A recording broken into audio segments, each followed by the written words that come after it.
A clarion call has sounded. The curtain rises. Say goodbye to yourself and embrace the unknown. As I don the many masks of this tale, I challenge you to fully immerse in the story, the mystery, and the terror. Live the fears and hopes, and let your mind wander through the shadows.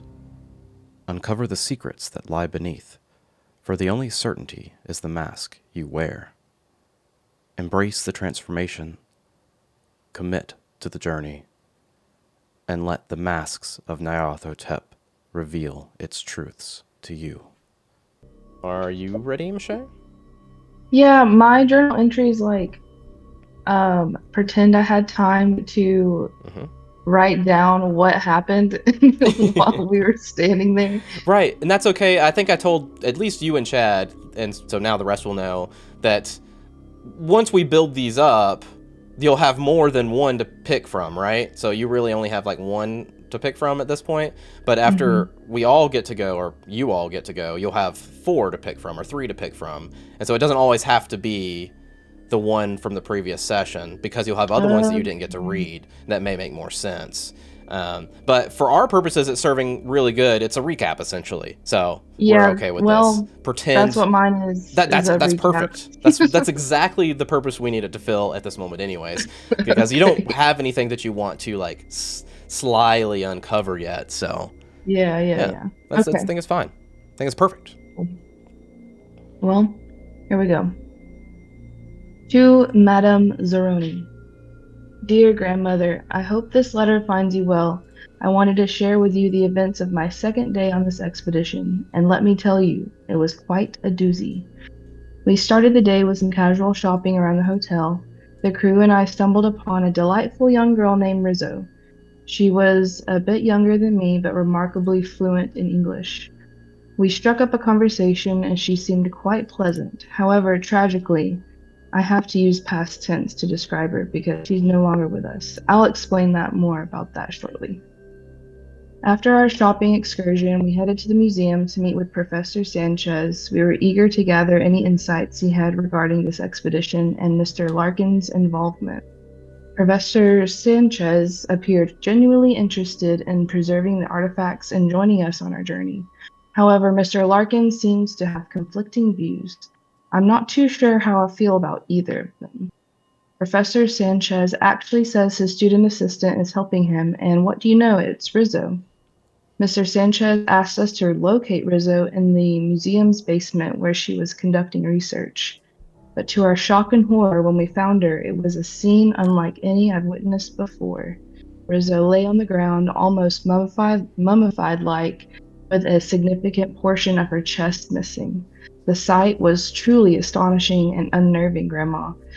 It's as if some evil force lurks here in Peru, unlike anything we've encountered in the bayou. Is it wrong that it makes me kind of excited? At this point, we've sent Abby to fetch Professor Sanchez. I'll keep you updated on any further developments. Please keep us in your thoughts and intentions, channeling positive energy our way as we navigate through this unsettling situation. I loved it. And maybe there is some tidbits we get to discover in these early ones. That's pretty cool. Mm-hmm.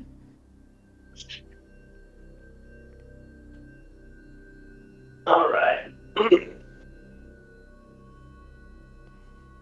The notes on the Carlisle Papers, Peru number 3, Final Confessions of Gaspar Figueroa,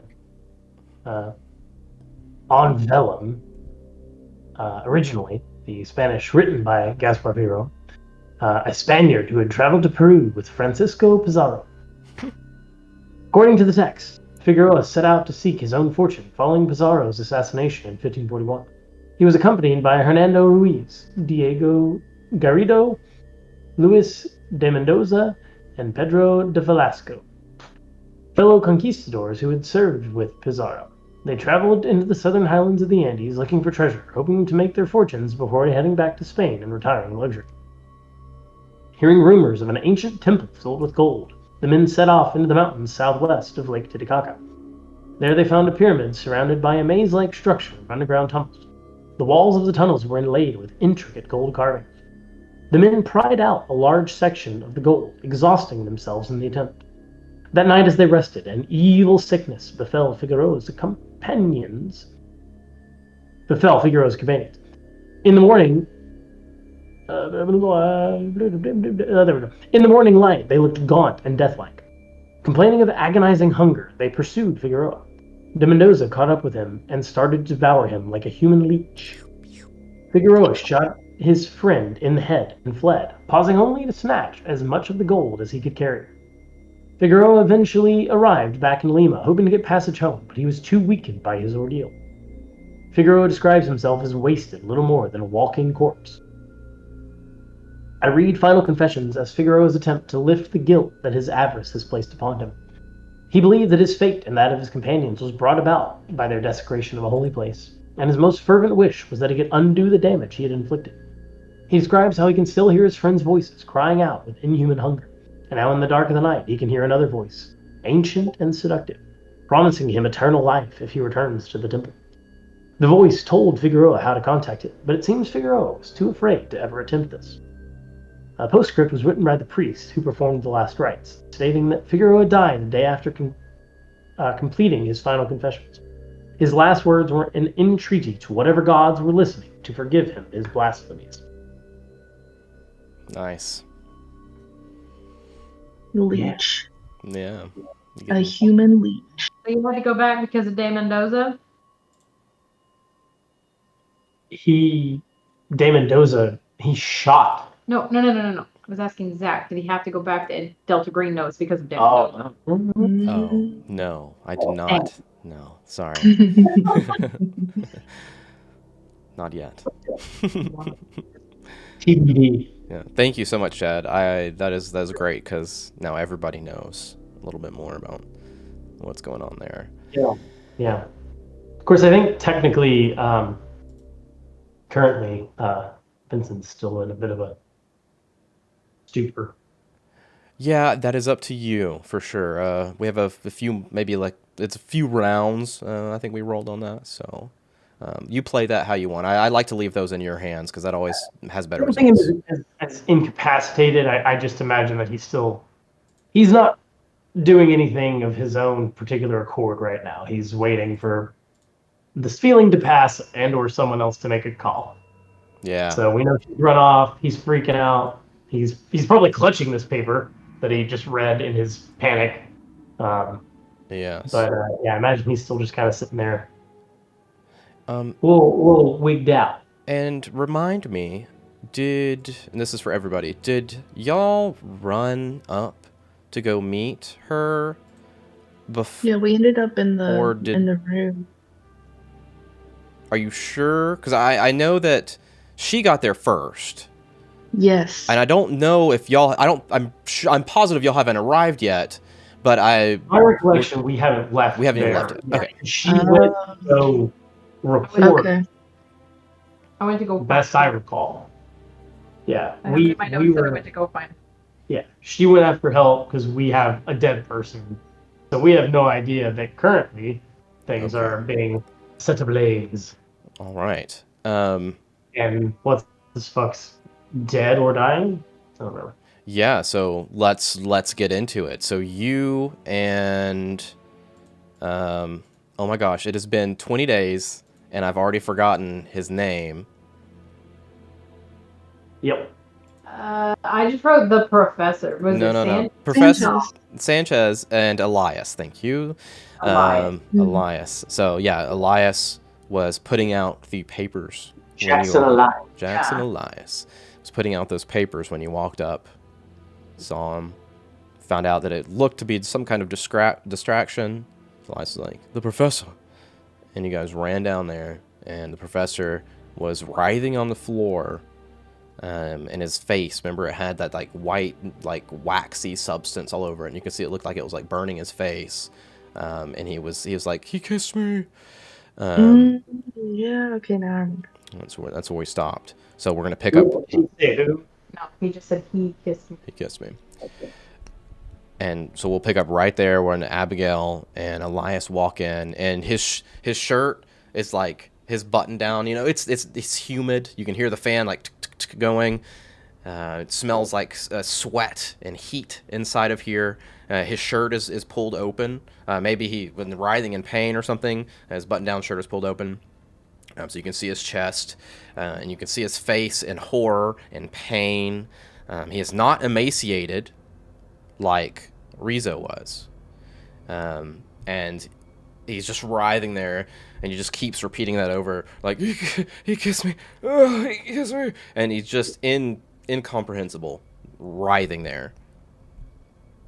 What do you do?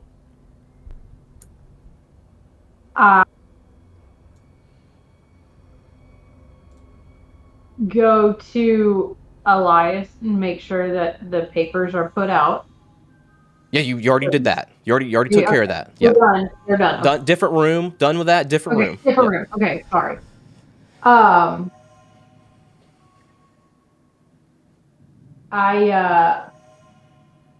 call out, help! Anyone? Help! We need help! We are way too far away to hear that, right? I'm just confirming.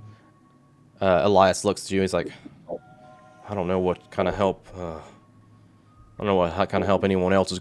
Should I get the rest? Can you watch him? I guess. Yeah. And you say that, he does. He just looks at you, gives you a slight nod, and dashes down the hallway. Okay.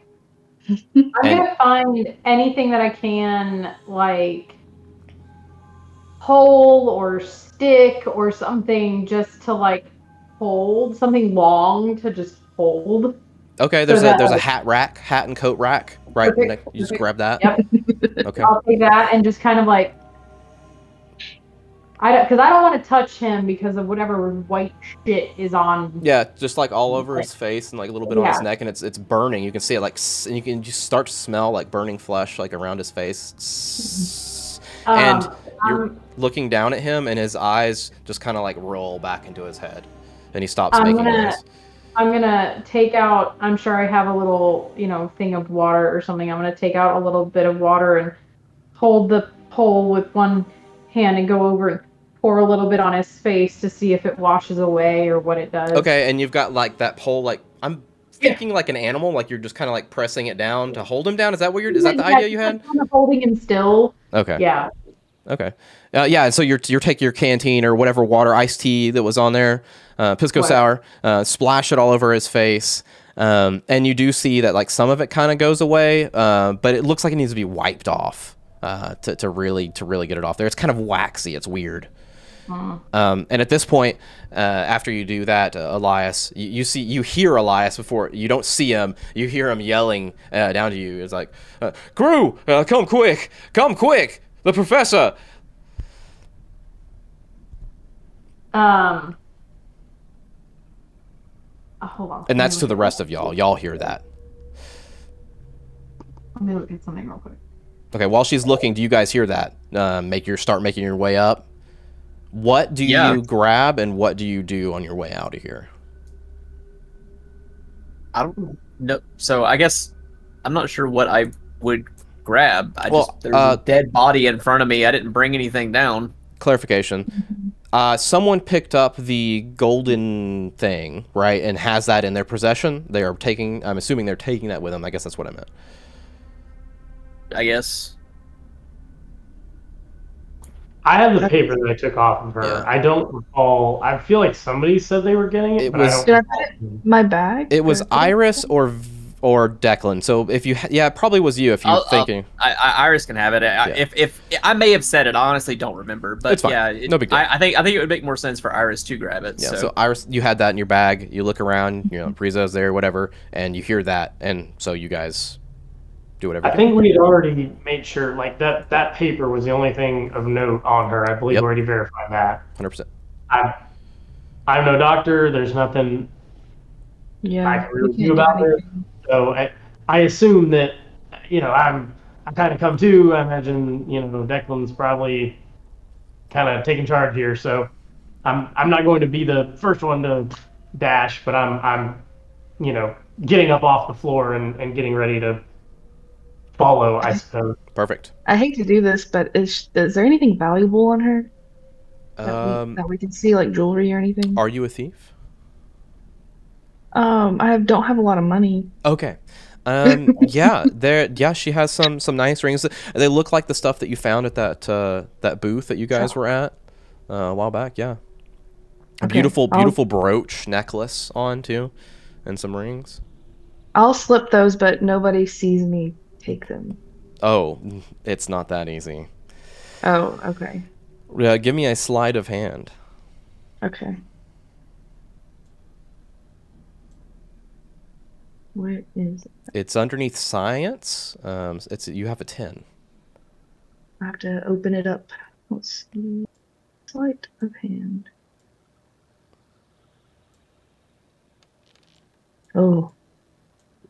What does that mean? A failure. Epic. Fail. I would say if anyone's looking at you, if anyone's looking her direction, which I would assume one of you would be. Yeah. I mean, I'm going to be looking at her. So Declan, you notice her. It's up to you, though, if you say anything. You notice her, like, stay back just a step, you know, as everybody starts to move, and she's, like, fairly deftly, like, shoop, shoop, shoop, shoop, takes these off. You're like, huh. It's up to you if you say anything. You can judge me. It's fine. Yeah. I look at her, and I just give her a little smirk, and I was like, I can give you some pointers later. We got to go. And then just run up the stairs. Vincent, whether you notice or not, Vincent takes notice of this occurring. It's probably not anything especially measurable. He would not react a lot. And you might not be certain whether he's just disappointed that you're doing it or that you did it so poorly. Could go either way. Girls gotta do it. He makes no comment. Heads up. Love it. So you quickly see Elias up there, and he just doesn't even say anything. Just, you know, you see his wide eyes, and as soon as he sees you, he turns around, dashes the other way. Abigail. So, is there anything around me that I could use to like try to scrape this off? Because I don't want to touch it. Yeah, there's like one of those like pewter feather weights, like paper weights on the desk. Okay, so I'm gonna run over, step over, go grab it, and just try to like scrape the side of his face. Yeah, you're doing that, and it just kind of like just comes right off. It's like I said, it's weird, kind of waxy, viscous material, and you're able to just kind of wipe it off there, and you can see it's clear. This almost looks like a chemical burn, or underneath there, but it stops. Me not knowing anything else, I'm gonna pour a little bit more water on him. Absolutely, yeah. Pour it on there, and you hear a little bit of hissing, but you think it's doing, I think it's helping. Yeah. And you can hear he's just got like, and then his moans just kind of stop, and his eyes are rolled back into his head. Yeah. He's still kind of like twitching and convulsing a little bit, like little twitches. Is he breathing? Can I tell? Yeah, if you lean down like close to his mouth and or feel, however. Looking at his chest or eyes. Yeah, he's breathing. In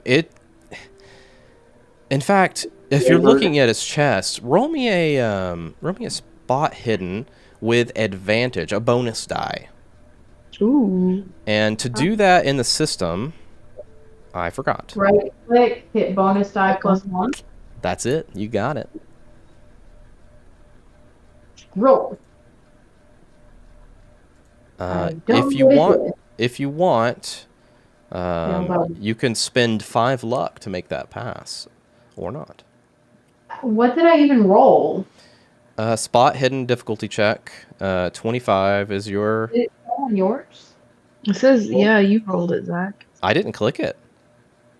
Oh, you know what happened is it says an opposed roll. Mm-hmm.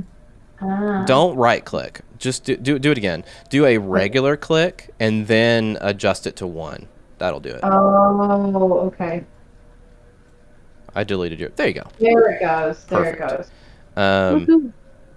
And actually, nice. A hard success, which... all right, so you notice...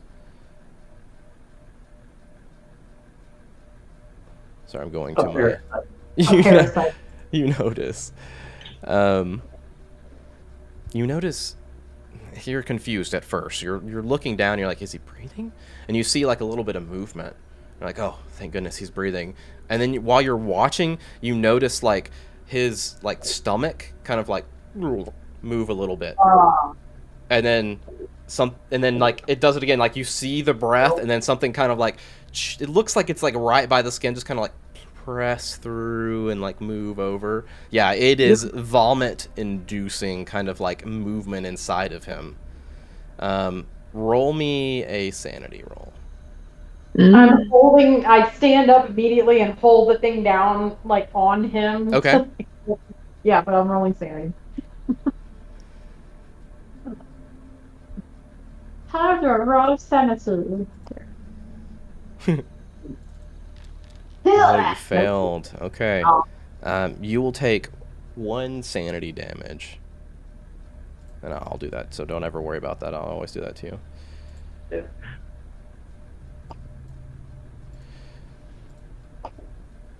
The rest of the crew comes bursting in, and they see you holding down the professor with this coat rack on the ground, and his eyes are rolled back, and he's like twitching. I run to her and grab the, like, is there something I can grab to push down on him? Or no? Is there something else I can grab? You could grab a chair. A broom. Okay, so I see her holding him down. I think she's trying, like, do I think she's fighting him? Like he did something before he started twitching? That's what I think. Well, I'll rephrase. That's what I think. But is that a reasonable? Is that like he's laying there twitching? He's not reaching out for her. No, he's not... I mean, I guess if you don't know what's going on, it looks like she kind of assaulted him with that and knocked him the fuck out. If we're being honest, yeah, I guess it does. I'll assume that something happened and that she's in the right, and that I'll grab a chair and slam it down like under his armpits and his neck toward the not like choking him, but like to where I'm like. The 4 legs are like 2 are by his ears and 2 are by his armpits. Okay. I'll do that and grab a chair and I'll like push her out of the way a little bit, thinking that something happened. Not shove her over, but just kind of nudge her out of the way and just slam the chair down. I'll say, avoid his stomach. Why? There's something moving in his stomach. As soon as she says that, I'll take the chair and I'll flip it around to where the back of the chair is facing down, and I'll say move, and I'll slam the back of the chair into his stomach. Like with the head, like where your head would go, that straight head. Down into his stomach? I'll say move, and I'll also try to body check her out of the way, and then I'll slam the chair into his stomach. Okay. You do so, and you hear like his lower ribs crack and crunch underneath the chair. Okay. And you see, he's like, and you start to hear his breathing is like. Okay, I'm still pushing down until someone's like, I'm weirded out by everything. I'm a little bit PTSD triggered from seeing what happened, and I'm freaked out because everybody's acting weird, and I think she got assaulted somehow. So until someone stops me, I'm gonna keep pushing on this dude's ribs because I think I'm saving her. And I'm taking the end of it that's, got the feet on it, and I'm like, hold him down, hit him in the stomach, like, do anything that I can to, like, help him, like, keep the professor down, and, like, I'm not, like, around his throat, but I'm, like, holding him down and just... And Dad said Vincent was, what? Screaming? Yeah, we're talking about moving shit, so we've triggered parasitophobia. So he's a mess on the wall. Just That's right. Now you didn't see it though. So Abigail, did you say? No, it says that he has something moving in his stomach. Yeah. Whatever. Like that. Yeah. And you don't take any sanity damage or anything because you haven't seen anything. But like, yeah, that would probably if you're still in that zone, kind of trigger you. Yeah, a I mean, little I was literally 10 minutes ago was down there. She's got the Yeah. So you're like, So- oh, can't. This man can't handle right now. Yeah, He's stepping back. I'm on the wall, wigged down. Parasites, told you what got her. And I'm saying, Vincent, pull yourself together. We need help. And Elias is just taking all this in, and he looks over at Iris. And he's like, don't kill him. Don't kill him. What are you doing? I'm slowing him down. I'll say he attacked her, and I'm saying like what happened? Like I'm not pushing as hard anymore, but I don't know. I've still got the chair on his ribs.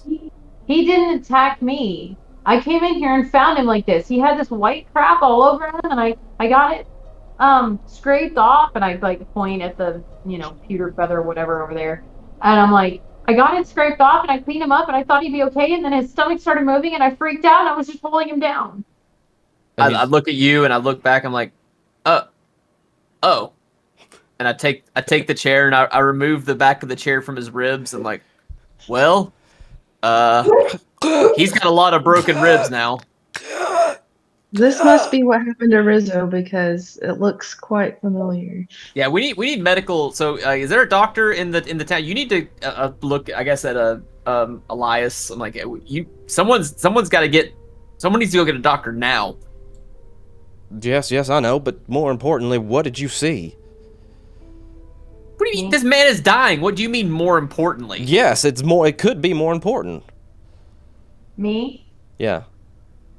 I came in here. He was on the ground, and he said something about you kissing him, and then he had white stuff. I scraped the white stuff off, and then his eyes rolled back in his head, and then his stomach started doing this moving thing, and that's it. Why did you kiss him? What do you? I didn't kiss him. What are you talking about?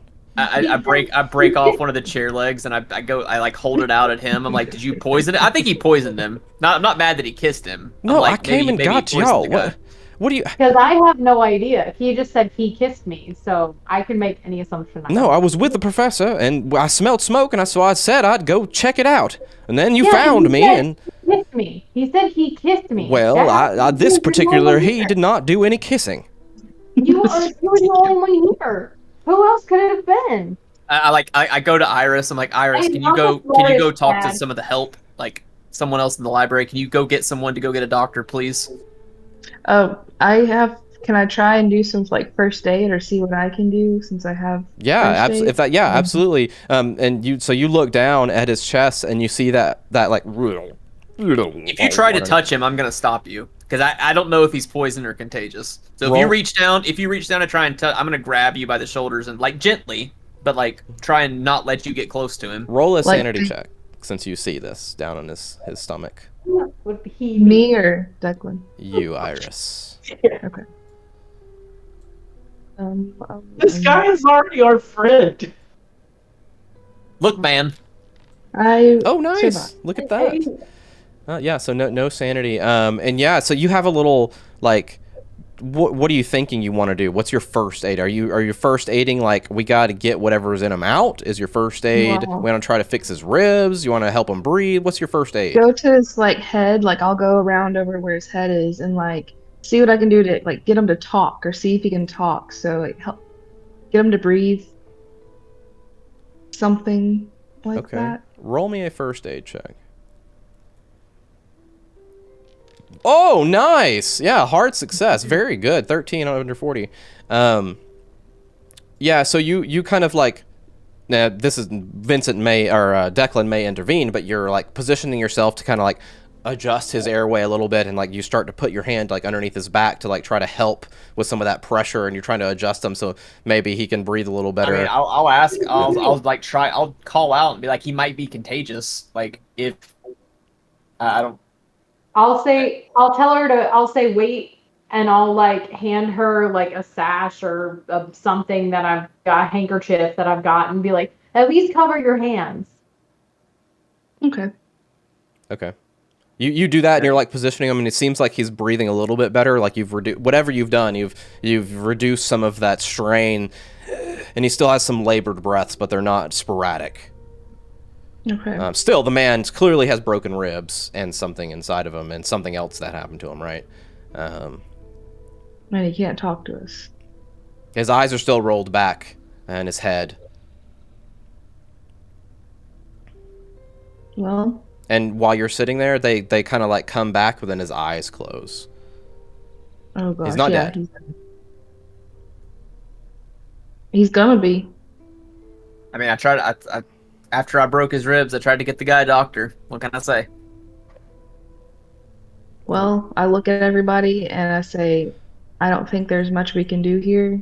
He's gonna probably end up like Rizzo, so we need to look out for ourselves or go get somebody that knows what this is.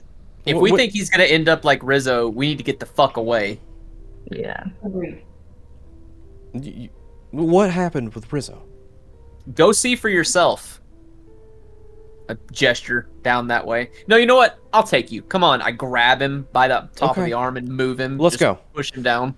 Right, yeah. Push him. I'm sorry. I'm not Yeah. sorry. I'm just like, I'm guiding him roughly, not shoving him. Yeah, like go, yeah. Yeah. Yeah, so you guys run off, and so it's Don't take long. It's just the three of you left in there.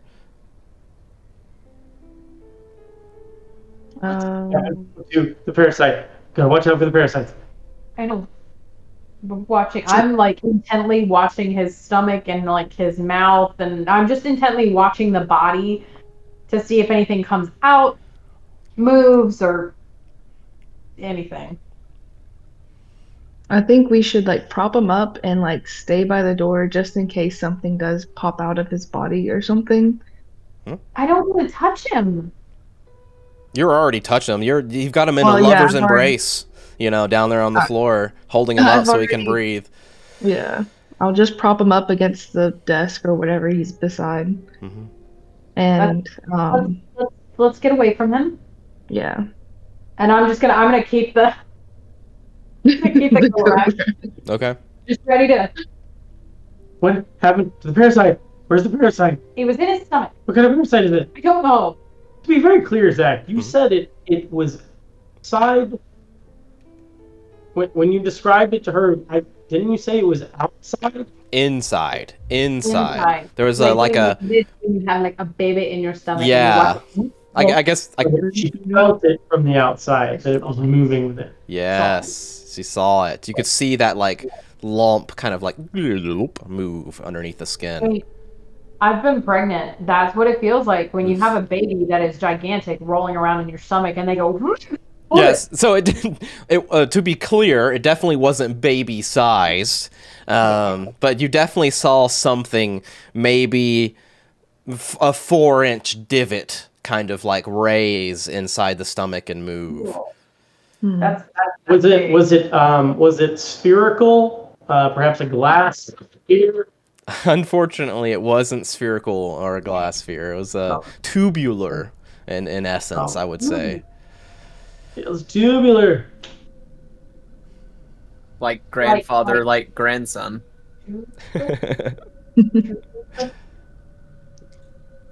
Yeah, so you guys, while they're doing that, Vince, Declan, and Elias, you arrived on the stairs. Okay, what? Oh, Jesus. Yeah, that. Well, she looks different than the professor does, so. Well, yeah, but we don't know how long she's been here. You don't seem very bothered by this. I am bothered by it, but I'm trying to be rational and not come to just hasty decisions here. She was just with the professor. I don't know how long something like this takes, but the professor's been with us a little bit of time at least. I don't know. These don't seem like the same thing to me. What? Oh my god. Well, we'll see if he ends up like her anytime soon. Then we're all gonna end up. Look here way. on the chest. There's this like lamprey like bite. The professor didn't have anything like that, right? I didn't see anything. I've not taken his shirt off. I don't know. His shirt's off. Oh, my bad. Then no, I don't remember. I don't remember seeing anything like that. Well, there you go. I think I don't know. Whatever makes these bites has done something else to him. But come on, let's go back. We'll have to figure out this later. Okay. I'll go back up with him. I don't know what to do with her. So we'll have to cover our tracks somehow, or let somebody know. I don't even know what to say about that. No one's gonna believe that. And he's kind of like rambling as you guys are walking down the hallway or running, Cover our jogging. tracks. Nobody's gonna know what that is. Yeah. Yeah, it's like, do we need to cover our tracks? Wait, no one's gonna know what's going on. How are they gonna attach it to us? Like, who knows that we were here? Like, what is going on? And they show back up in the room. All right, what are we gonna do here? Something's going on, and we either need to take him to the hospital or Is there anybody else in the building? I'm sure there's someone in the building somewhere. But I'm more concerned about what's going on inside him. I'm afraid to take him anywhere without taking care of whatever that is. Yeah. Well, be my guest. First, I'll get us. He pulls out a knife. What do you think? What are you gonna do? Cut open his stomach? What? Maybe. Not me. Maybe someone else has. Someone else do it. Maybe. If anything, I have a shotgun, or I pull out a gun out of my boot, a small revolver. So you all only see one option here, or two options here, is to destroy what's in front of us, our new friend, the professor, or leave and just leave. A shotgun. And I said never. She pulls out a Derringer. Well, because they don't. So I pull out. That's why I said I pull out my revolver out of my boot. Okay. Your arsenal that you brought. Yes. The professor's been a good friend to me, and it just seems a little crass. Well, do you think the other people in the building will be, if this is contagious or whatever it is everybody gonna turn like this? Well, Do we need to leave? Yeah. Okay. So Elias, you said that you didn't kiss him. Who kissed him then? Because he said he kissed me. Well, that sounds like we need to make sure he lives then. That's the only way we can get the information on who did what. Did you see anyone or anything else? Absolutely not. You were just with him. Absolutely not. That must have been some kind of distraction to get me out of the room so they could assault the professor. A random fire in a different room? Yes, that sounds exactly like a distraction. So there's somebody else here. And you didn't see There was somebody else here. I didn't see anybody. No. Is there a window in this room that's wide open? Yes, absolutely. Because like I said, it's really hot. They got all the fans going. Yeah. Is there any, if I go to this window, is there any evidence, fabric tear or some such, of someone's passage? Roll me a spot hidden, brother. like footprints on the windowsill that shouldn't be there. There's a Yes, I'm crowbar definitely looking for with footprints someone's on the name on it. I mean, I'm sorry. She put her foot on the windowsill. Spot hidden. He's got a 31. What does he get? I don't know. Let's see. Oh, I can't read that. It's I'm- too sparkly. I'm pushing it. Okay. Or I'm lucking it. What? Okay, you're lucking it. It's 36 over 31. So if I can push 5 luck points to get it, right? Right. So you can spend 5 luck points to get it, putting you at 55. I can spend 5 luck points to get a success. Yep. Yeah, so we're gonna do that. 55 luck. I love that. You see a. I'm going to give you both. You definitely see a little scuff underneath the window, like someone had pushed the window open, like the force was with their feet. They kind of moved a little bit back as they pushed the window open, and you see a little bit of cloth like torn off on the side of the window sill, just a little bit, and it looks like an old linen kind of deal, like it's older. Mummies. Mendoza. Can I look quickly while he's doing that? Can I look under like his armpits? Yeah. Like I'll quickly under his armpits and his groin. Sure. Like I'm not gonna look at the dude's dick, but you know what I'm talking, like the inside of his thigh, under his armpits, like places that like people inject things. It's usually drug users, but something like they might inject something to try and keep it hidden between like the fingers, between the toes, kind of really behind quickly, the ear. just going through all those places. Or leeches. Or leeches. Yeah, so you go through really quickly looking at that, and you can't help but see that like moving around inside, and you think for a second like it even like you think for a second like it rises up for a second in the throat and like kind of moves down. You do not see any injection points or anything else on him. In fact, you don't see any kind of damage, bumps, scrapes, or anything like that, except for his face just looks like badly burned. Roll me a sanity check for the weird undulations underneath his skin.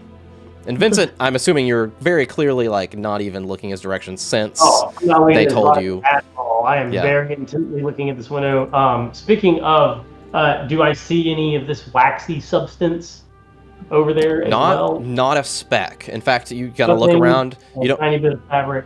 You don't see any kind of any of that substance at all, except for specifically around his mouth and where she has said she kind of like washed it off, and it's kind of down there on the ground. Failed. You take 1 sanity. I'll do it for you. Just don't ever worry about it. I'll always do it. So I'm gonna find something like a glass or a vial or something to put some of that, like scrape some of the waxy stuff into to take with us in case something happens, and I want to get it looked at. If you start doing that, I'll say you need to hurry, and I'm looking around to find something to burn this guy with, because I think he's dead, right? He's not dead. No, he's breathing. He's breathing at a steady pace now. Well, he's definitely hurting or hurt. He could be saved, but can I do any more first aid than what I did? Like, I don't even know. You me personally, how do you fix someone with broken ribs? Yeah. Without going. I mean, so she could.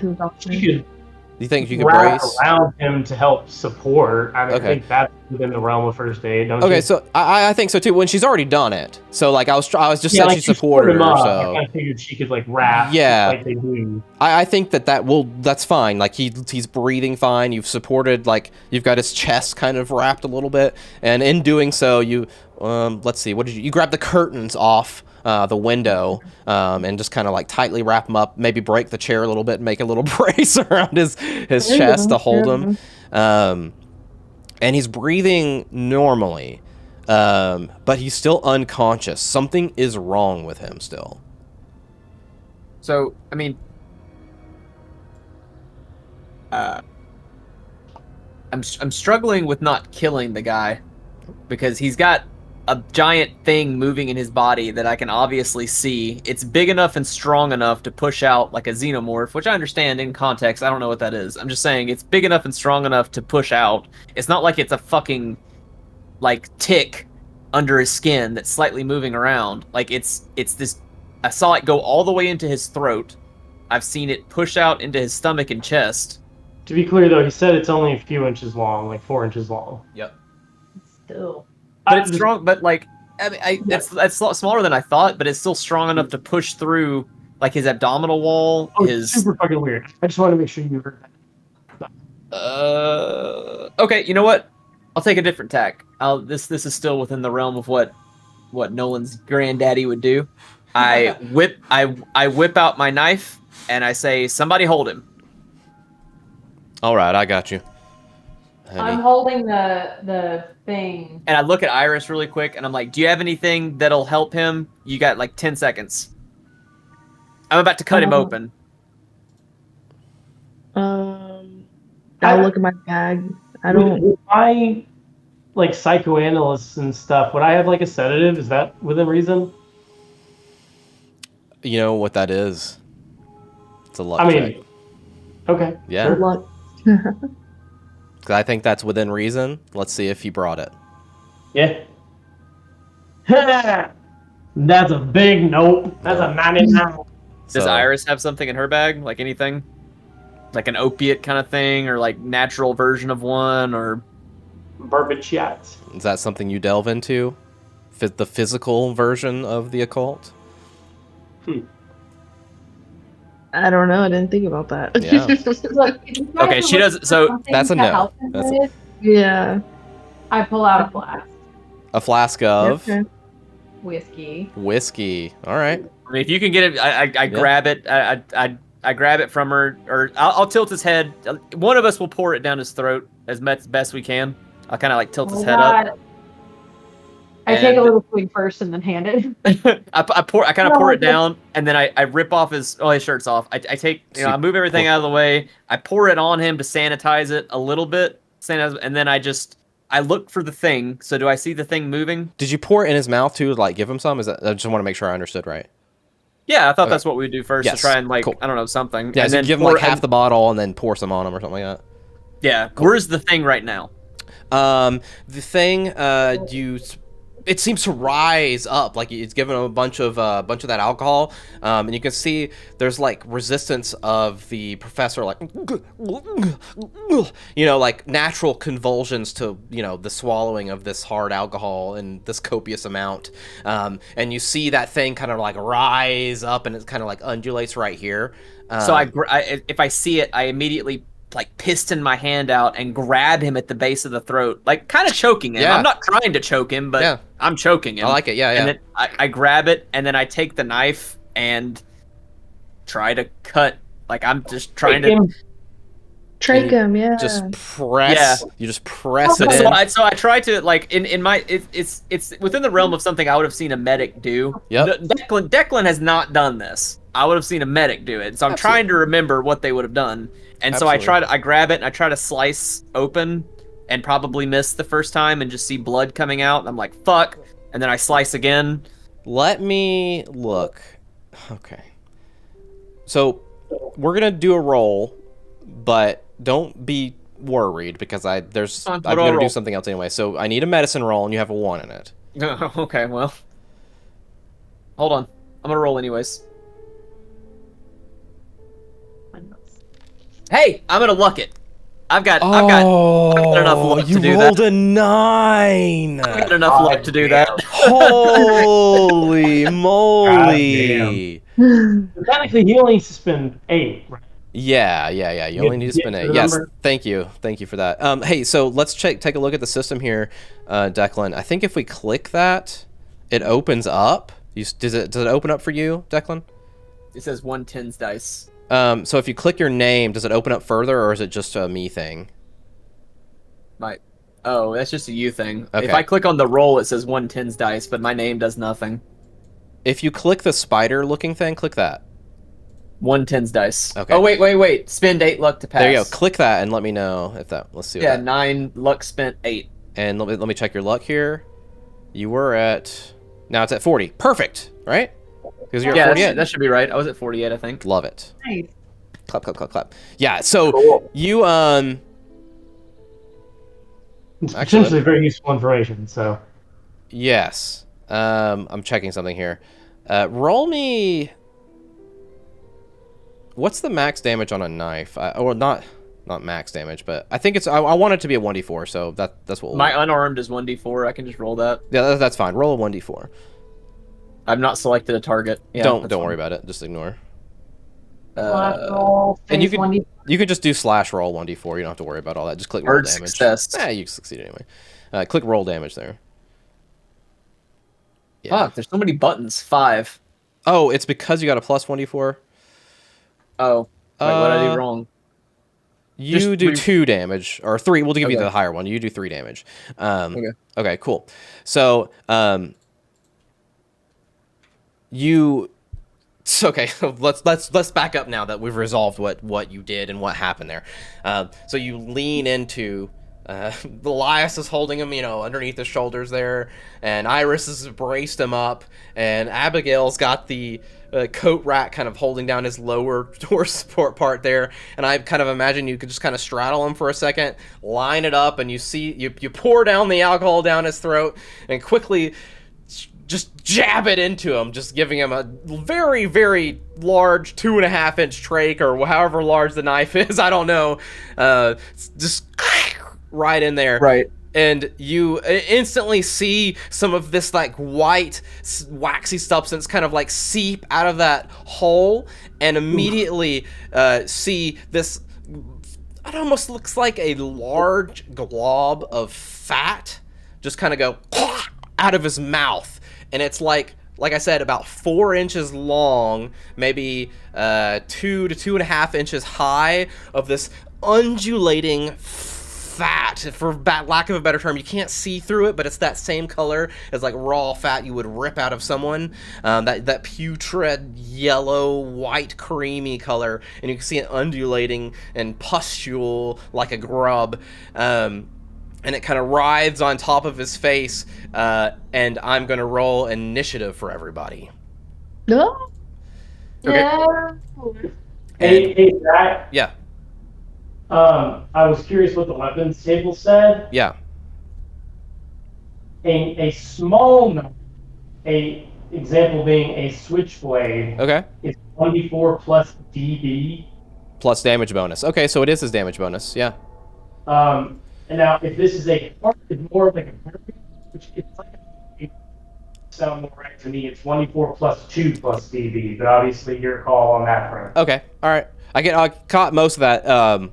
What we'll just roll with what we have because it's going like through the trach and it's a weird situation. Yeah. It's not like there's no to hit or anything. Reference. Yeah. Thank you though. Thank you. Yeah, I figured I could go check that while you guys resolve the other stuff. Yeah, it's much easier for other people to check. See, I missed what Amy said too. We'll figure it out later. You're still clipping. So It's because I was said, across the room. yeah, he was over there. I'm still. He's not even looking at this shit anyway because of his. Right. Yeah.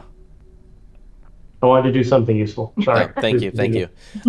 Yeah, so we've got you an initiative here. Let me re-roll this because I had it prepared for a different situation. It's not an actual roll, so don't worry. No, Chad's playing with stuff. Oh, okay. So we've got. Perfect. Declan is going to be at the top, which that makes sense. Iris or Abigail, you guys can choose who wants to go for next, and then Vincent. But I get to go first. Declan, you are directly over this thing, right?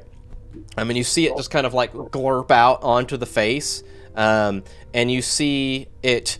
You've got your hand still plunged into its neck. You saw that happen, and it quickly kind of goes. Slimes up your arm and onto your neck, and you can tell like this thing's going for my mouth. Like it's like, that's where it came from, right? And you can feel your neck start to burn, and you take 1 burning damage. Oof. Okay. And it is now your turn. So It's on your neck, sizzling away with this waxy substance trail that it made all the way across you. Yeah, I take the knife and get it put it onto the spot of because I can feel where it is on my neck. So I take the knife and put it onto the spot on my neck, and I flick it really fast, like you're like whittling. So I take the knife and I put it in it to where it makes contact and flick, probably nicking I would imagine I would have to nick my chin as well. Because it's going to be really close, but really fast and nick it. Give me a brawl roll. So that's going to be your combat maneuver. Since it's not something directly an attack, it's a combat maneuver. We'll give you a brawl roll. Failed. A 91. Yep. If it's, what's the rule? Is that a fumble? Is it? I don't know. If you say it is, it's 51. It's either I have to look it up. If you have a score of 50 or 51, I have to look it up. That changes where your fumble is, right, guys? Let's see. I don't remember. That's fine. We'll learn. No big deal. We're all new. Fumble.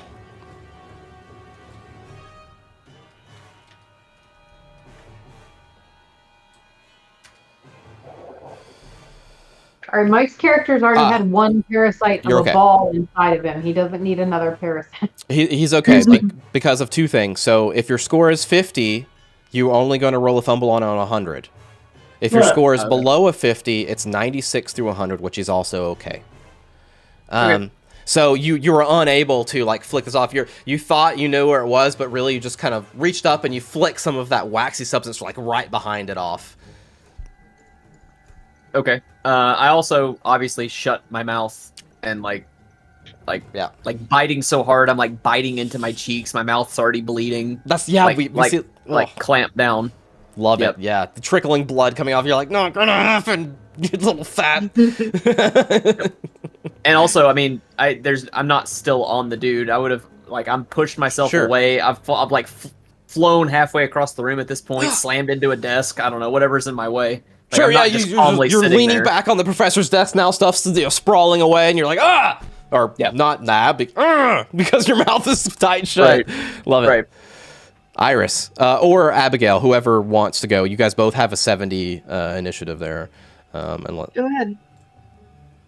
I was gonna say you go because you were. So, but who's more ready? Technically, Abigail, you're close because you're already engaged with it, True. but also Iris is not doing anything. So you could argue it both ways. Yeah. I don't care. I can go. Go for it. So how do actions work? So you here? get to do something. Describe what I want to do. That is the best and easiest way is if you describe what you want to do and I help you tell you what you can do with what you want to describe. Basically, we get I don't want to split up to an action and a movement, but you get an action to do stuff. Okay. Essentially, yeah. And a reasonable amount of movement. What I want to do is I don't have anything out on me except for the pole. Right, you're holding that down. Yeah, so obviously I'm not going to swing that at Declan. Okay. So I'm going to just drop that, pick up the pewter feather. Sure, yeah, grab it. And try to get over there and just swipe away, kind of like Declan did, off his neck, not into his neck, but off his neck. If I think that's fine. I think that's fine. Yeah, you drop that. It's all right there next to you. I think that's fine. Yeah, grab that, and you're gonna try to do a flick. So go ahead and give me a brawl roll as well. Okay. No. Oh. Oh, That's the that death is a tools. fumble. Womp, womp. That is an actual fumble. Roll me a 1d4. Sorry, Declan. Wait, she's hurting me with a feather? How's she gonna It's a hurt me with a pewter. feather? It's a metal feather. Oh, okay. 3 damage. 3. All right, Abigail. Where does that metal feather enter Declan as it hurts him?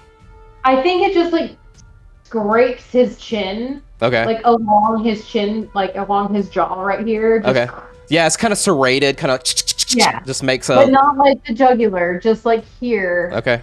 So that he's got this big gash. It's pretty bad. I mean, for 3 damage, it's pretty bad. You've given him a half smile with that. With that. Because it's the jugular would be he's bleeding out. He's not bleeding out. No. Yeah. Declan, and that hurts. That hurts so bad. You want to open your mouth, but you got to keep it shut. Yeah, I slam my other hand over my mouth, and I'm still I guess my left hand, because my right hand I'm still trying to pry on the slippery wax or whatever it is. Oh. It's I wasn't ready for the weight of the pewter feather. And it's I went to go do it, and it went further than I planned, or the length of it, or whatever, and I went further than I planned, and I kind of fumble onto the desk past him, and don't even realize the damage I did to him. It's so bad, Because I did this, and just kind of fell, not fell over, but Yeah, you full force with it. Yeah, all in haste. Yeah, I Sorry. tried. Sorry, Declan. Sorry, Abigail. It's okay, I'm alive. Iris, you. I'm really good at trying to kill your characters, Mike.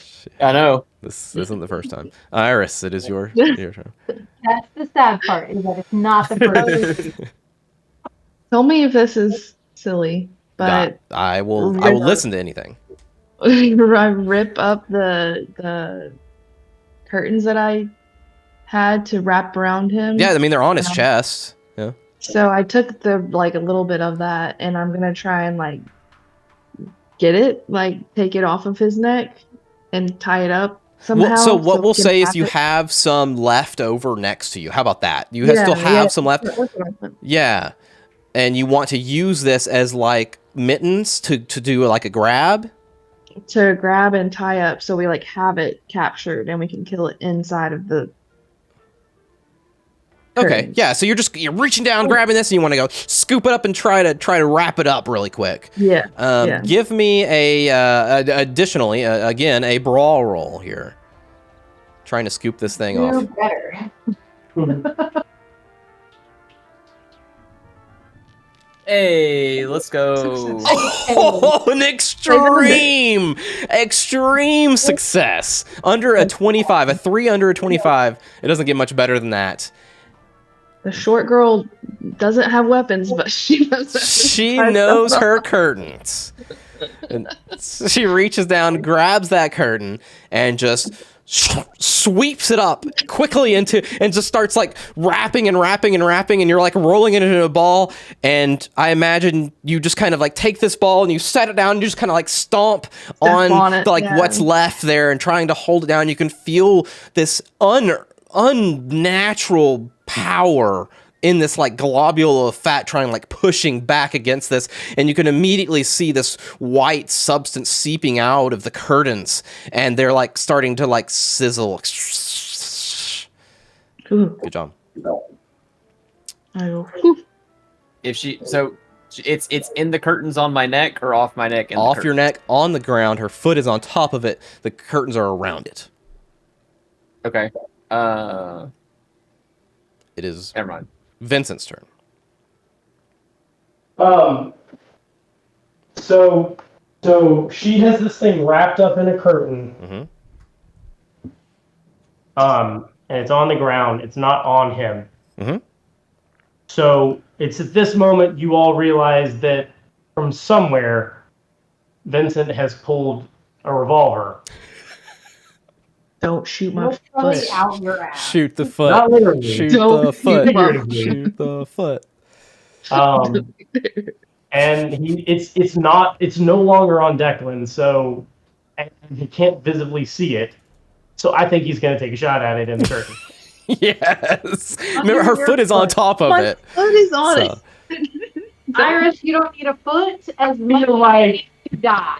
This is going to be a hard success to hit it here. Yeah. Okay, it's under her foot. Then It's under. never her foot. mind. I missed that tidbit. Yeah. He wouldn't risk the foot. I thought we had just sort of like slammed it down and it was there. I missed the foot part. Yeah. She had an extreme success. I had to give her it all. Hey, I love it.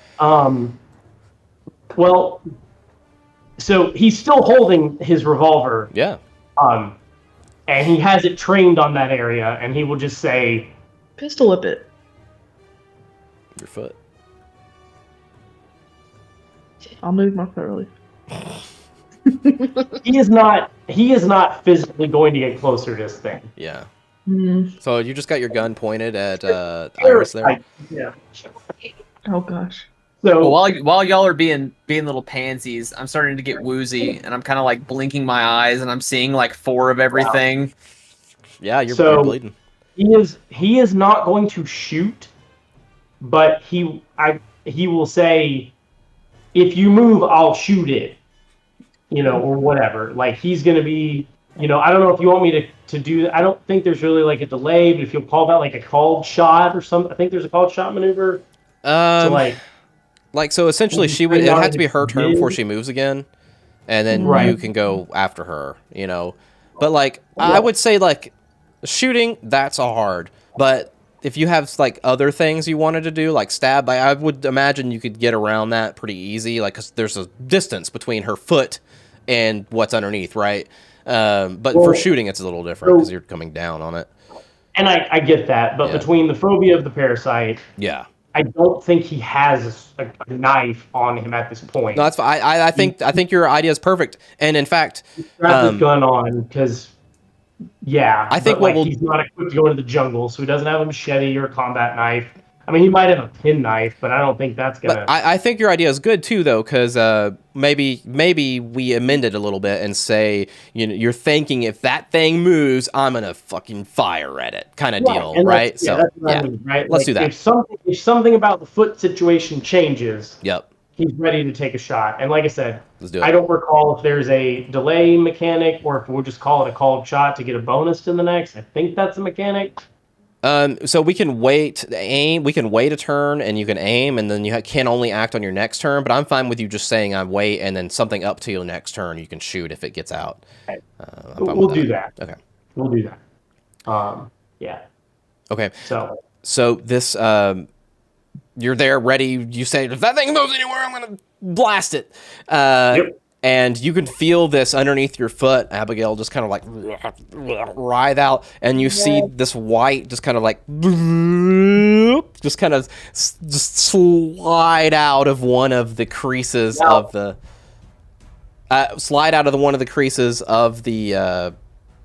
curtain there, and you see it, and as soon as it comes out, Vincent's like, "I told you!" Bang. Yeah. all right. And it's like Shoots JFK, and JFK dies. it's right next to your foot, but it's on. We'll say it's on the ground, right next to your foot, as your foot like clamps down. 3. A 3. Perfect. Okay, go ahead and roll. For your, I don't have your gun in here, so I don't know what your gun is. So it's a 45 revolver, which I'll go double check again on the thing. I was just trying to check. A 45 revolvers, according to Declan's, is a 1d10 plus 2. It's an automatic, so I'm assuming that it's not really automatic, but it's semi in our terms. 1d10 plus 2. Where's the? I don't know. So it's a hard success. Not. I don't know if it's. I mean, there shouldn't be a perceptible difference in damage between an automatic, a semi-auto, and a revolver. It would be rate of fire and accuracy, maybe, but not damage. Like if mine's 1d10 plus 2, his should be 1d10 plus 2. It is. I just added his 45 revolver. It's 1d10 plus 2. Yeah, 1d10 plus 2. Oh.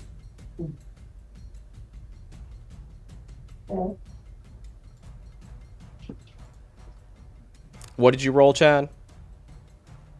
Sorry. I clicked on the gun in D hole and it fucking removed it. Using unapproved apps. This is what we get. Well, this is the creature character here where I did that item. Thank you very much. So 1d10 plus 2, right? Yes. Yeah.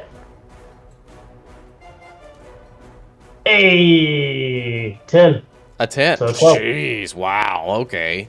Max Big money damage. here. You blam it right there next to her foot, and it just goes splats everywhere.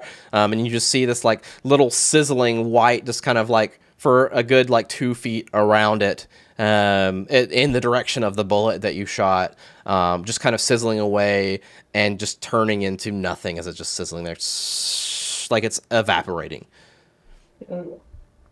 Gross. And you guys are out of combat. Gross. I look at my foot and I go, I still have my foot. I don't know how you still have your foot. You still have your foot, yeah. Something I guess I probably should have done is make you roll sanity for seeing this creature. Yeah, I figured that was coming. Yeah, so now go ahead and roll sanity. I'll roll the damage here. Okay, got it.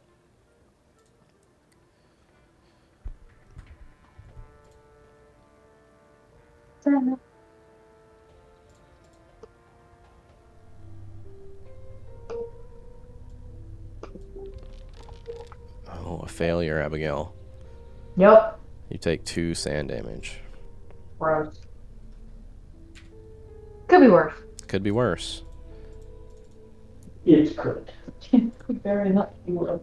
Yeah, You 42 can sand. have a bout of temporary insanity and also get comparison. I get some. I didn't get yours, Iris or Declan. I rolled thought sand already did when it early. first started. I rolled sand. I lost when he was coming out of his throat. That was for the movement. This is for seeing the creature. This I thought- is Oh, okay. Oh. I thought I already rolled for seeing it. yeah. I succeeded this time. 20 under. Excellent. All right, Declan, you take 2 sand as well. I do take 2 sand still? Declan does. You don't. Oh, sorry. You're good. And that's a success, right? Yeah, you succeeded, Iris. Okay. Right. Gold star.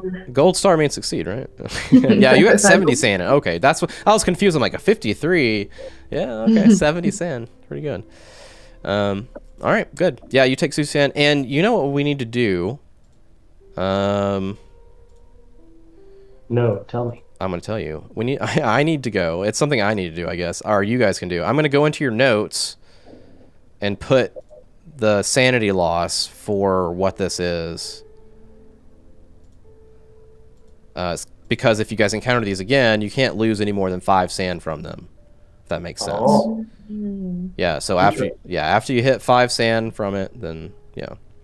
That's as much as it Call does. of Cthulhu rule, yeah? I don't remember that anything like that in DG. Yeah, that's Call of Cthulhu. Okay. Cool. Interesting. Fat blob. I put larva.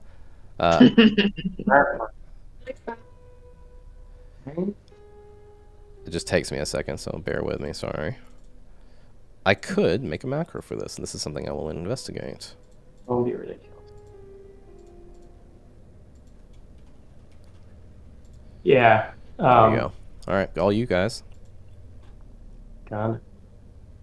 What, while you guys are shooting it, and then it, like, you hear a thump, and I'm falling on the ground, and I've got something like around my face, trying to stop the flow of blood, and I just pass out and smack the desk. I was gonna say, I was waiting for the rolls to resolve so that I could say I'm gonna go put pressure on someone somewhere over here. Yeah. Yeah, can I do first aid again? Yeah, you can. Vincent walks over and puts some pressure on that. He's like, "Oh, that doesn't look so good." And you want to roll some first aid on it. Go for it. Like I have does he need stitches? So I do like needle and thread to like stitch it up. If I succeed this. If you want to roll with that, you can. I would say first aid isn't that. I would say that's more of a medicine, and that would get you like a 1d3. At first aid, maybe just like stabilizing, just putting some pressure, helping him out, that'll get you 1. That'll get you 1. Okay. So if you have a medicine check, you could do that and really help him. Well, how's your medicine? It's 26. You might as well try, right? I'll try it. Oh gosh, not that good. Yikes. 77 under. So I tried. Over 26 does not help. To be clear, I figured we needed to be putting pressure on Professor Bro's neck. Oh, perfect. Okay, yeah, that's fine. I was worried about Declan, but she was headed that way, and I feel like Declan's got a facial wound, which is a problem, but a neck wound is a death sentence potentially. So.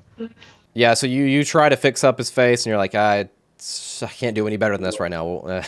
And Vincent, you're taking care of the professor. You want to roll a first aid or medicine on him?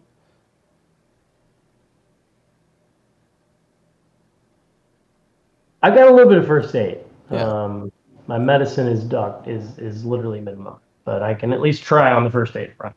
And right now, I'm just trying to stop the. Sure. Okay. Well, this is where I miss DG luck. That's a fail. That's an 80. Do you want to push it and tell me what you do to try better? Now, the repercussions are very big if you fail to push. Or just roll with it.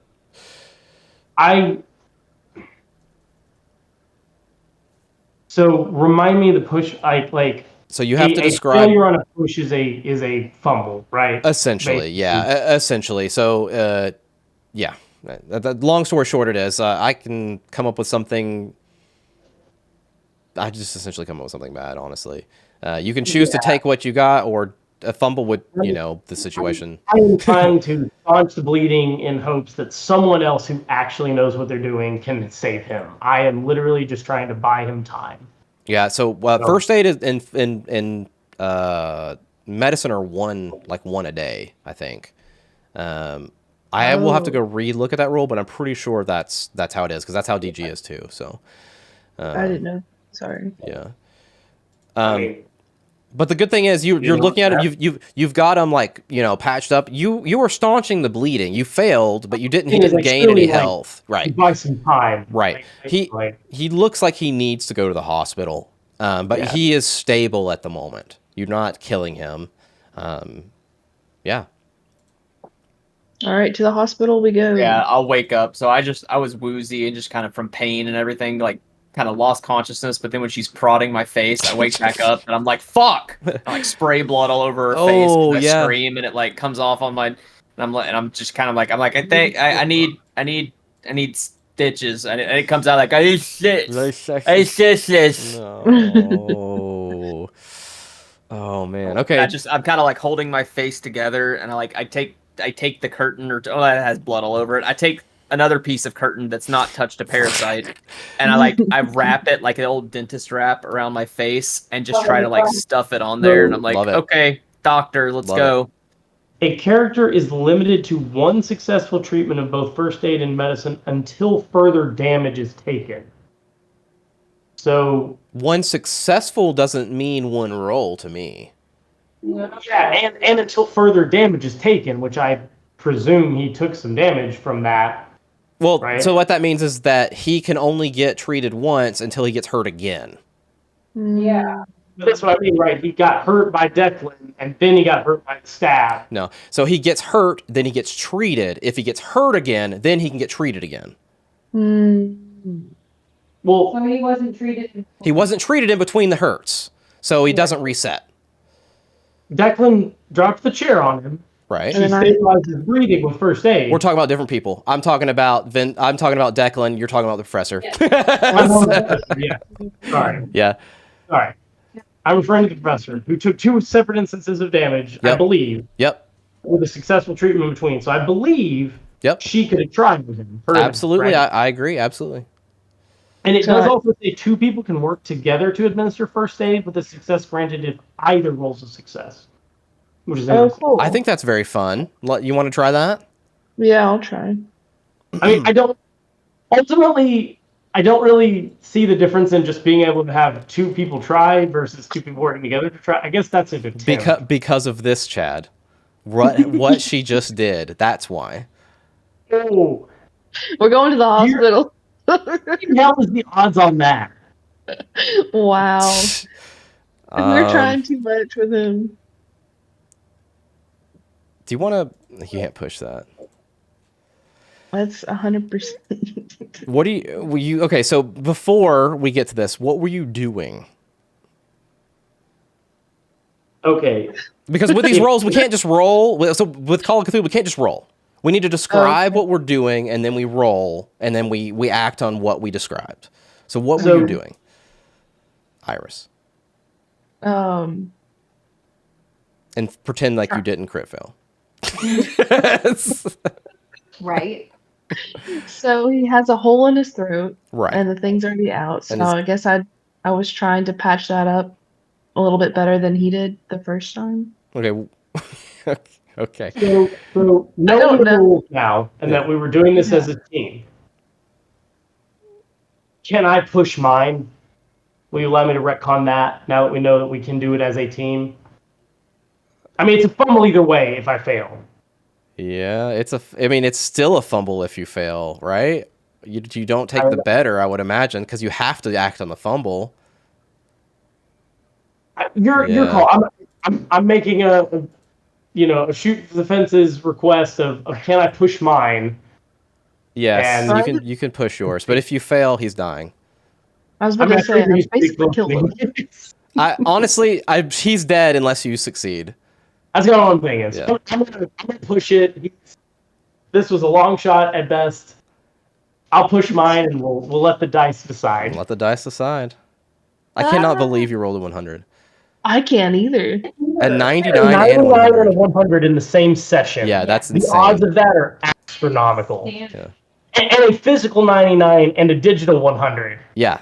In the same session. Like, the odds of that are wild. And a digital 99. Abigail rolled a 99.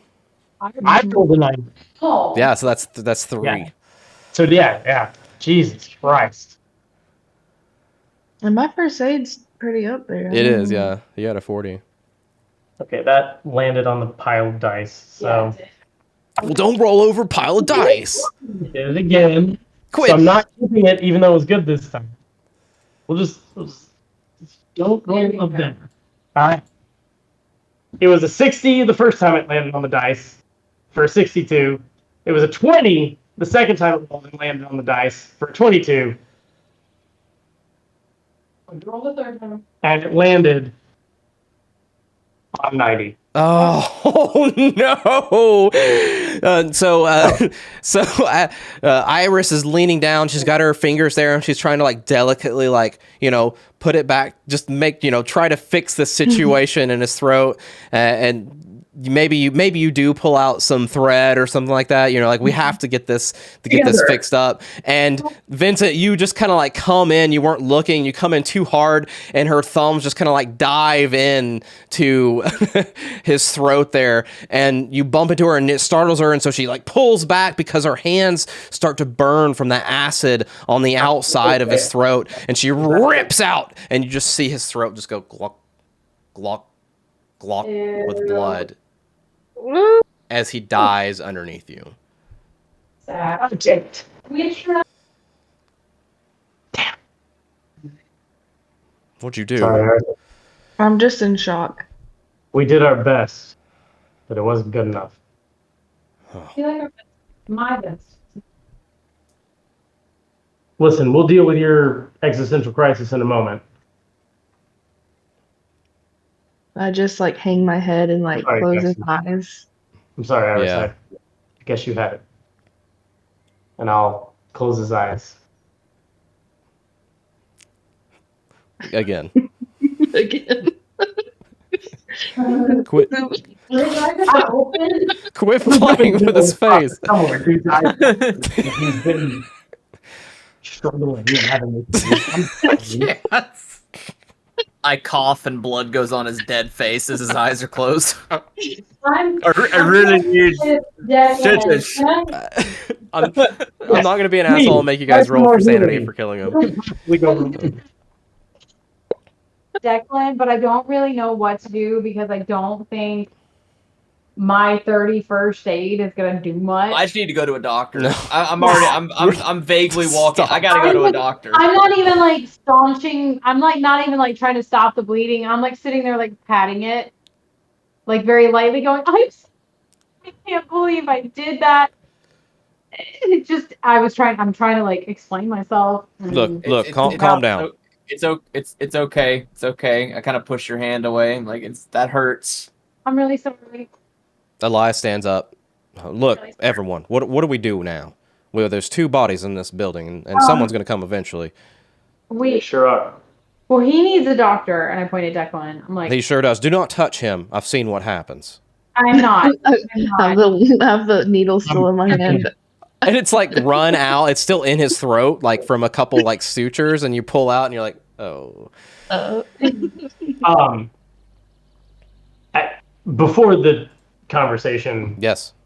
went that direction, I was going to, Vincent was going to, in the quiet of the moment and the shock, apologize to Iris.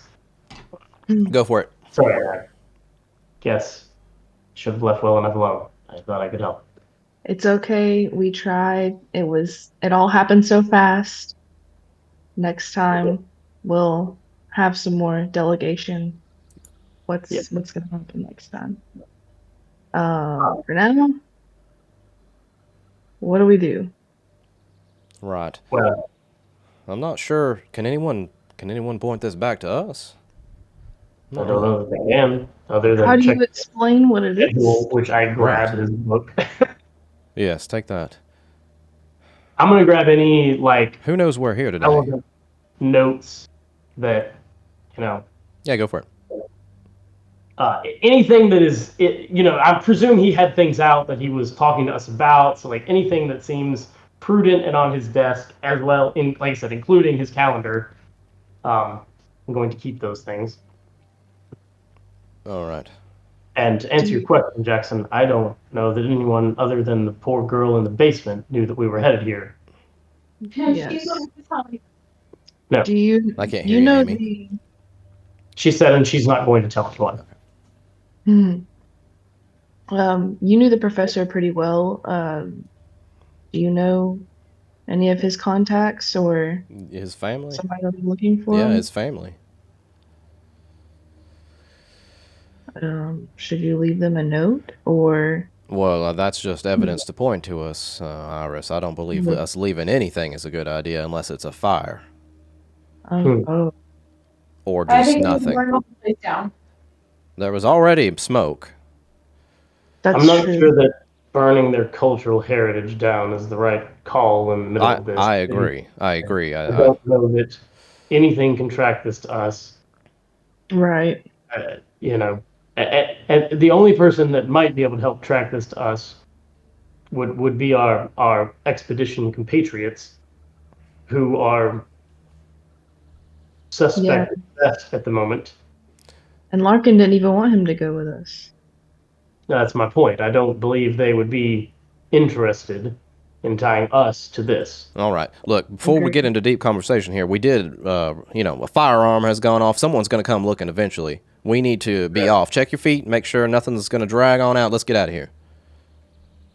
Declan left a minute ago. He's going Declan's to gone. He ran to the hospital. Everybody's just yapping. He's like, bro, I'm bleeding out. Like, I have fucking time for this shit. Yeah. I'm keeping that bit of fabric, and I'm with Jackson. As soon as he if he doesn't think there's anything else of value here, let's make ourselves scarce. Come on, let's go catch up to Declan to the hospital. And let's. Abigail, Iris. Yep. Come on. After you. Yes. She said yes. She's going. You guys shuffle out, catch up with Declan. Was there anything valuable in his pockets? You didn't have time to check. Ah, damn. I killed him with a crit fail first aid check. Yeah. I was gonna ask if there was anything of note on him, but I don't expect anything that I would be looking for on him. Yeah. So I'm not looking for valuables. Yeah. So you guys make it to the hospital. You have some people that are very confused, but accepting. What do you say happened, Declan, or anybody who's speaking for you?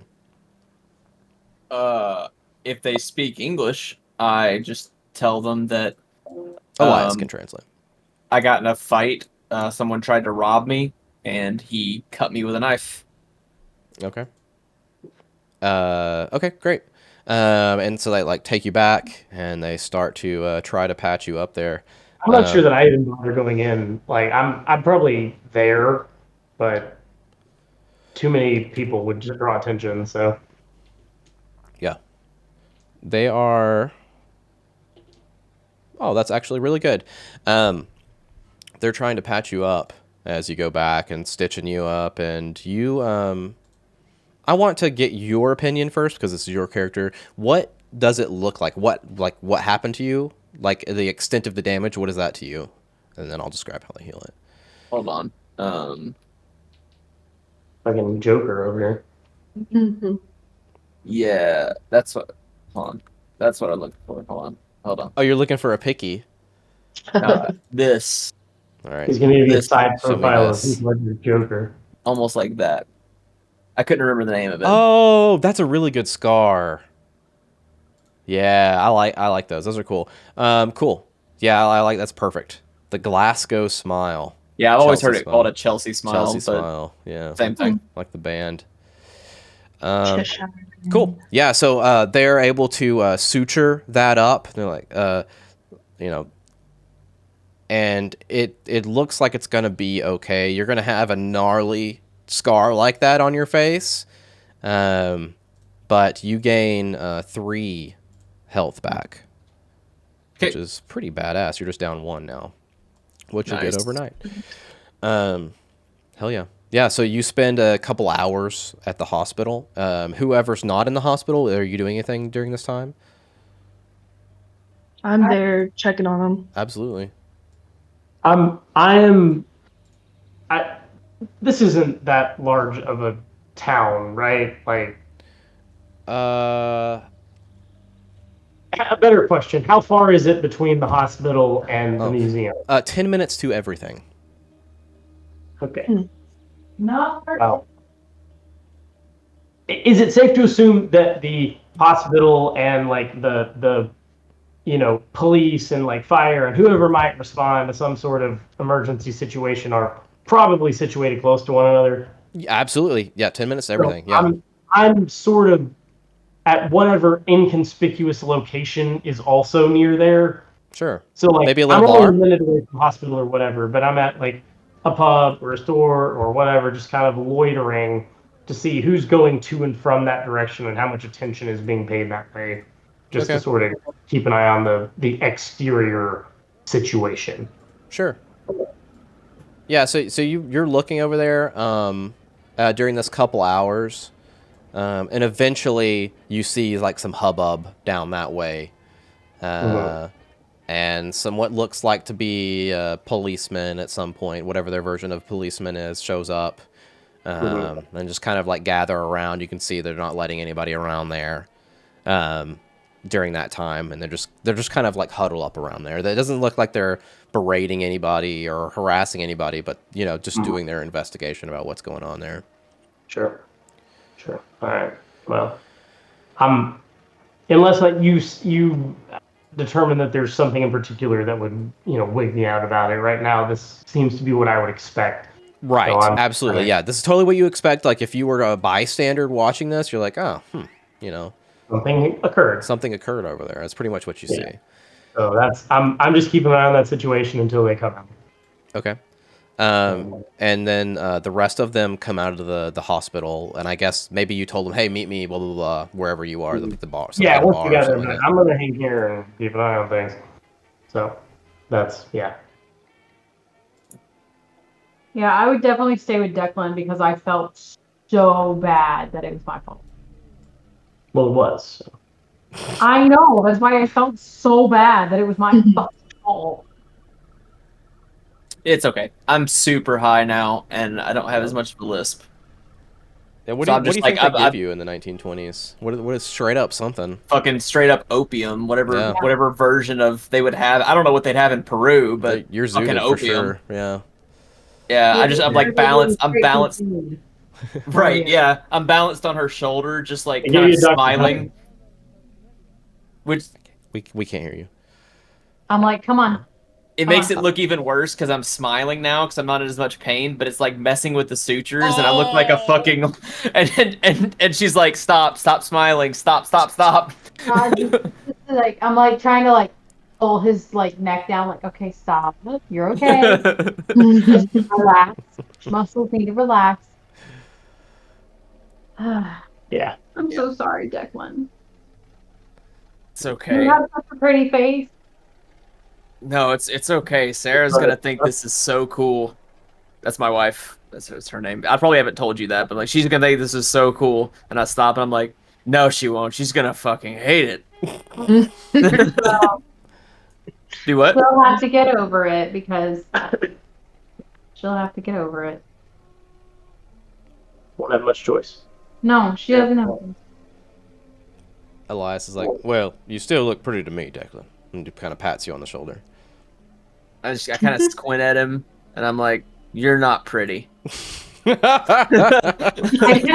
on, I whisper in Declan's ear, "You're right. He's really not pretty." Hey now. Hey, let's meet up with Vincent. Come on. And you guys. Screaming? Say again. Has Vincent stopped screaming? It's a joke. You guys meet up where? How is Vincent? How does he seem right now? Vincent is just cool as cucumber. He told you guys he was going to keep an eye on the situation. He's just been hanging out here, keeping an eye on the situation. I'm gonna go make sure Declan's okay, and then I'm gonna plop down next to Vincent and be like, "You okay? Really? You okay?" All things considered, sure. Hey, You're not very believable, are you? I'm gonna jump on my phone for the last few minutes. I've got to walk Molly because she can't really do bladder stuff that well yet, so I can't wait any longer. It's almost time to stop, but I'll hop on my phone so y'all can keep talking for a minute. Yeah, we'll wrap it up with some bar scene stuff. Bye. So I'm just making sure really being truthful about him being okay and not like completely going ape shit or batshit crazy on us. You do realize we just fought some kind of bizarre parasite. There we go. No, I understand that. I am not okay, and that's why I'm asking. Some sort of acidic, waxy substance You that can't say you're killed, okay. killed our new friend and injured and nearly went into our other friend. Saki. I'm keeping my voice down. Okay. And you see Elias has like waved down some like bartenders, like bring like some orders of drinks. Voice down. I'm talking loud enough to be heard by our friends on voice. I know it. Some rounds of drinks come for you guys. Go ahead, Ars. I'm saying it, even if you're whispering to me, I'll be like, keep your voice down because I don't want other people to hear. Because Abigail's being obtuse, not because you're being loud. Correct. Yeah. Correct. Yeah. I'm trying to make sure that no one hears no matter what about anything else that occurred. I was just asking if you. Abigail, you're louder than I am. You're not wrong. Yep. Nope. I'm gonna go now. I'm gonna go make sure Declan's okay. I'm gonna go make sure he doesn't fall out of a chair. I'm just jotting in my journal, like really excited because I haven't had like anything like this happen in my life, and it's been a lot for just this second day. Yeah. Look, y'all. What are we gonna do? We just go back to our hotel tonight and start again in the morning. Tomorrow's the day we gotta head off. We have one of two choices, Jackson. We can stay or we can go now. Well said.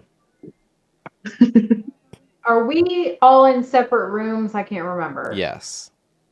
I'm gonna lean to Iris and say, "Hey, Iris, I'm not comfortable being alone tonight. Is there any way that you could stay with me or I could stay with you? I'm just really worried about like anything happening to me or something else just being around that, or like you for being around it. I don't want something to happen to one of us and us not know." Yeah. I can sleep on your floor. I don't care. I don't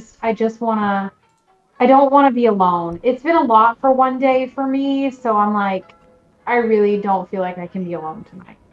Yes, I am kind of a night owl, if that doesn't bother you, but not absolutely. at all. I stay up for all hours for random reasons, so no, it's okay. Okay. Thank you. Sounds good. I think that's a good idea. Vincent and Declan, should the boys rack up? Not a bad idea. I kind of get out of a stupor and I'm like, wait, what? Yeah, bed. Yeah, bed. Yeah. Yep, we'll take you there, friend. Look, let's have some drinks, and then let's go on the down low tonight. We've got some frustratingly real proof of some bullshit. Do we tell Larkin about this? I'm quite convinced that Larkin's got his own problem. But still, her point does stand. Do you think it's worth going and talking to him? Does he need to know about this? Or do we need to keep this under wraps? Yeah. I feel like he knows about this. Hmm. He's emaciated and pale and everything else that's in this notes here. You think he's one of them? I don't know what he is. I don't know what any of them are. supposedly one of these men is 300 years old. Declan nods sagely and says, "Yes, worm person." Yeah, 15. It is now 19. What? 21? Something. 1919? Yeah. It's something like that. So I'm sorry. Vincent would have been accurate in that statement. Nearly 400 years old. Yeah. I don't entirely know what to make of that, but they talk about emaciated people. They talk about pale people. And now we've seen this damn parasite and 2 bodies, and I don't even know who kissed the man. What was that gold thing that I put in my bag? Can I like kind of show everybody that? Mm-hmm. I mean, is it a fair assumption that it is a intricate piece of gold removed from a wall at a temple? Could be. That Yeah. shouldn't bring it out in the public. Well, his point is that's what was in the notes that they stole from the temple. Mm. Yes, you're connecting the dots here. I see. I don't know what to make of it. I don't know what to do about it. But we can either go home or continue with this expedition and hope that We can figure it out. with this forewarning we can avoid whatever this is. We have a cult expert here. We have a man at arms. And then we have the rest of us. I don't know the right answer. I don't know that there is a right answer. I don't know what Larkin is, but I fear that telling him that his other associate is 400 years old is either something he already knows and either is okay with or can't do anything about, or even if he does know, or rather doesn't know, what's he going to do about it? That's a good point. I kind of like being on the side of us knowing what we know and keeping that to ourselves. And it might help us out in the long run. Part of me does want to tip my hand, but even if we do, supposedly this man has been shot in the head before and is still walking around. I want to figure it out. I don't look kind of excited. I don't know the answer. I don't know why we're in the middle of this clusterfuck. All right.